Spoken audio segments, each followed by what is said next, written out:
4th of July weekend. I've had all 4 of the puppies upstairs. So, like, what happened?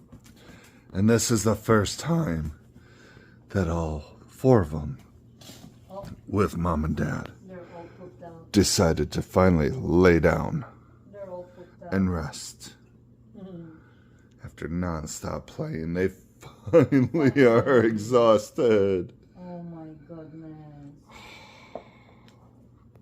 So nice. It just took my little baby girl coming over with her baby grandson for these cute little suckers to finally take a break.